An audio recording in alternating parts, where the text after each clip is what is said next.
الانتقالات العالمية والميركاتو العالمي الأوروبي تحديدا، وبالأخص عن ريال مدريد وبرشلونة مع غازي العمري من ميلان. صباح الخير يا غازي. صباح الخير منيا، تحية لك، تحية لكل مشاهدي قنوات الرابعة وبالتحديد مشاهدي برنامج أول النهار. غازي، قبل كل شيء أضواء ميلان اختفت برحيل باريزي. بالفعل منيا، كانت حالة حزن شديدة سادت مدينة ميلانو والكرة الإيطالية بشكل عام بعد خبر وفاة نجم كرة القدم الإيطالية باريزي عن عمر 66 عام. هذا المدافع الذي يعتبره الكثيرون أفضل مدافع في تاريخ كرة القدم، 20 عام من التألق مع ميلان، منذ أن كان 17 عاما انضم للفريق بالتحديد عام 77، وواصل اللعب لمدة 20 عام على أعلى المستويات. كتب حقبة تاريخية كبيرة لفريق ميلان مع مالديني، مع تاسوتي، مع كوستا كورتا. كانت أسماء دفاعية ساهمت كثيرا في تتويجات وتألقات فريق ميلان بقيادة المدرب أريجو ساكي وأيضا فابيو كابيلو في فترة التسعينات. حزن كبير كان ونعي كبير كان من الأندية العالمية والمحلية والاتحاد الإيطالي لهذا اللاعب الكبير، وشاهدنا أيضا دقيقة صمت في معظم المباريات الودية التي لعبت في الأيام الماضية. أيضا منيا، هذا اللاعب كما ذكرت يحظى باحترام كبير، ولكن عانى في السنوات الأخيرة من مشاكل صحية. العام الماضي كان خضع لعملية على مستوى الرئة، ولكن تدهورت حالته الصحية كثيرا مؤخرا وفارق الحياة عن عمر 66 عام. لاعب يبقى في الذاكرة، لاعب كبير في كرة القدم الإيطالية، وخاصة بالنسبة لجمهور ميلان الذي يعتبره كما ذكرت أحد أبرز مدافعي كرة القدم على الإطلاق على مر التاريخ. منيا، بالنسبة للاعب فينيزي الإيطالي ولاعب منتخبنا الوطني ماركو فرج، يسجل وديا ضد سانت تيان الفرنسي.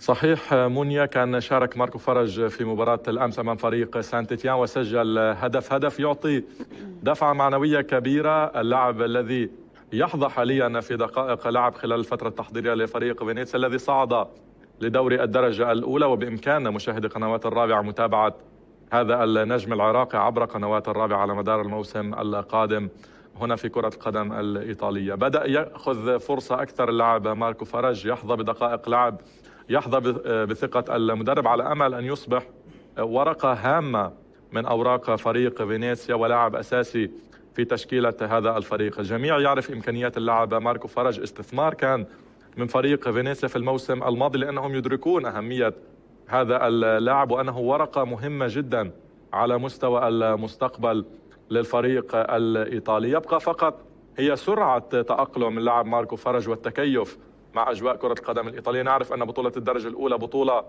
صعبة، ولكن ماركو يملك كل الإمكانيات منيا ليكون لاعب أساسي في تشكيلة الفريق وليضع بصمة ويصبح أيضا من اللاعبين العرب المميزين الذين يتألقون في كرة القدم الأوروبية. على الأقل هذا ما نتمناه منيا للاعب ماركو فرج، نتمنى له التوفيق ولفريقه فينيسيا في الموسم القادم في بطولة سيريا. طيب، بالنسبة لريال مدريد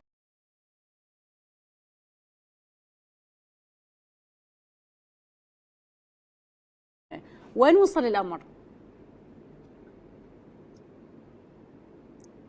حقيقة أن هذه الصفقة تزداد فيها الوتيرة في بعض الفترات، تتراجع الوتيرة في فترات أخرى. قبل كأس العالم ريال مدريد حقيقة كان مهتم برودري، ولكن كان لديه تحفظات على مستوى العمر وعلى مستوى التكلفة، ولكن بعد تألق رودري في بطولة كأس العالم أصبح الاهتمام حقيقة جد من فريق ريال مدريد، وخاصة من المدرب جوزيه مورينيو الذي يعتبره ورقة من الممكن أن تلعب دور كبير في خط الوسط على صعيد الخبرة وعلى صعيد التحكم بنسق المباريات. المشكلة بالنسبة لريال مدريد هي أن فريق مانشستر سيتي ليس منفتح على بيع اللاعب بسعر معقول بالنسبة لفريق ريال مدريد، يطلب مبلغ كبير ويحاول من جهة أخرى تجديد عقد اللاعب للاستمرار لفترة أطول في الملاعب الإنجليزية. هناك اهتمام إذن جدي من فريق ريال مدريد. تبقى العقبة هي التكلفة المادية للصفقة وأيضا رغبة فريق مانشستر سيتي في التخلي عنه. برشلونة هو الآخر.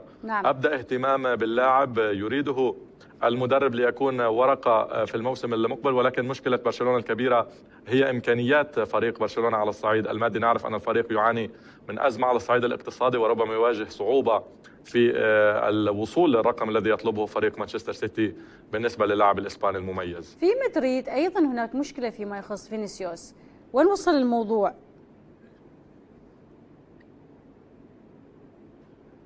صحيح مونيا، مشكلة فينيسيوس ليس فقط مشكلة داخل الملعب ولكن أيضا مشكلة خارج الملعب. اللاعب لديه عقد لموسم آخر فقط مع فريق ريال مدريد، وبالتالي فريق ريال مدريد يحاول تجديد عقد فينيسيوس جونيور. المشكلة أن اللاعب يطلب راتب كبير، وفريق ريال مدريد حتى اللحظة غير منفتح على الوصول للرقم الذي يطلبه اللاعب فينيسيوس جونيور. ولكن أيضا ريال مدريد يبقى منفتح في حال وصول ربما عرض كبير لبيع هذا اللاعب تجنبا لخسارته بالمجان في الموسم المقبل. لا يريد فريق ريال مدريد الوصول لشهر يناير المقبل، وهذه المشكلة لم يجد لها حلا، وبالتالي سيحاول في الأيام الأخيرة من هذا الميركاتو الصيفي التوصل لحل مع فينيسيوس جونيور، إما تجديد العقد لفترة أطول أو محاولة بيع اللاعب مع اهتمام من فريق، خاصة فريق أرسنال الإنجليزي. جوزيه مورينيو يعتبر اللاعب ورقة أساسية في المشروع، ولكن نعرف دائما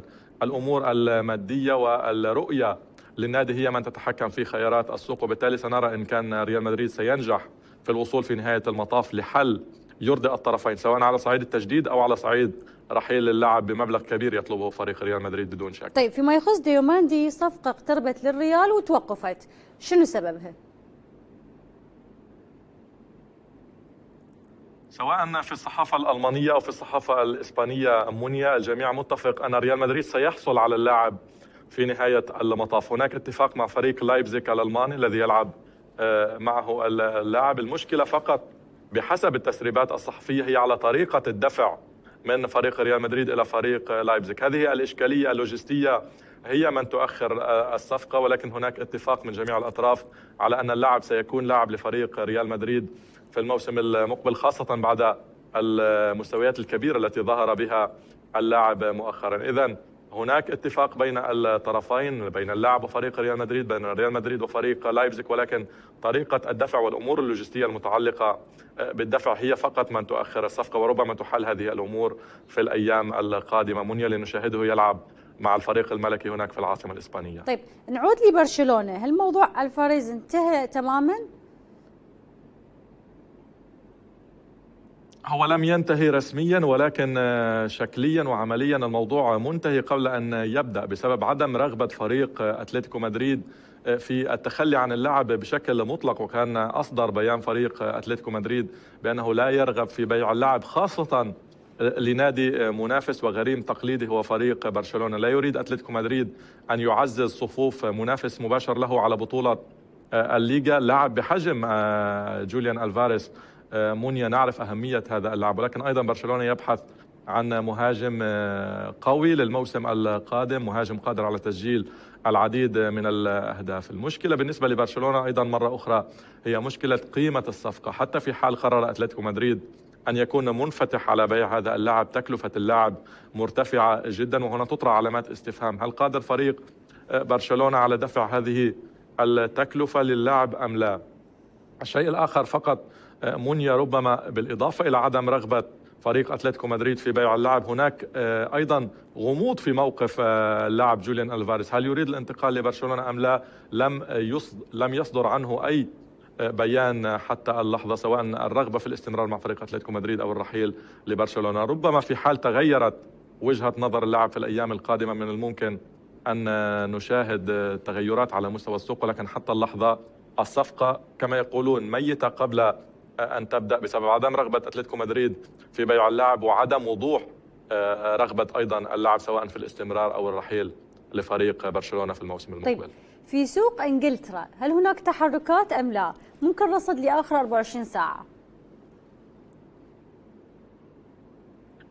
حقيقة السوق في إنجلترا على عكس العادة يبدو هادئا هذا الموسم. لم نشاهد الكثير من الصفقات المدوية. ربما أبرز صفقة على صعيد الانتقالات بالنسبة لكرة القدم الإنجليزية كانت صفقة محلية، وهي انتقال اللاعب المميز لاعب خط الوسط الإيطالي ساندرو تونالي من فريق نيوكاسل إلى فريق توتنهام بمبلغ أكثر من 100 مليون يورو. هذه الصفقة ربما هي الصفقة الطاغية الأبرز كانت في سوق الانتقالات الإنجليزية. هناك تحركات، هناك اهتمامات من هنا وهناك بالنسبة للفرق الكبرى لمحاولة تعزيز صفوفها. الحديث عن منافسة ثلاثية ما بين تشيلسي نيوكاسل وتوتنهام على ضم المدافع الإيطالي الشاب المميز لفريق أتلانتا اللاعب سكالفيني.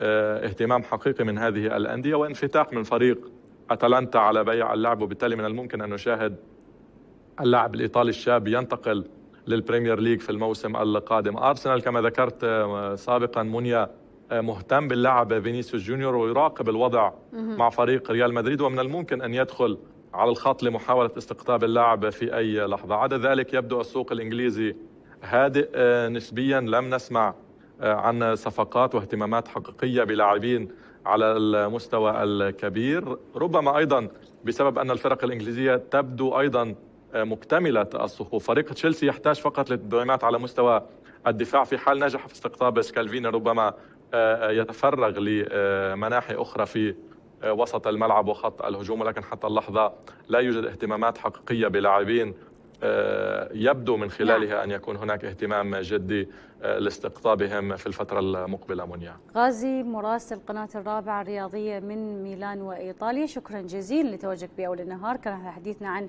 الميركاتو الصيفي بالنسبة للأندية الأوروبية بالأخص ريال مدريد وبرشلونة. وبهذا الحديث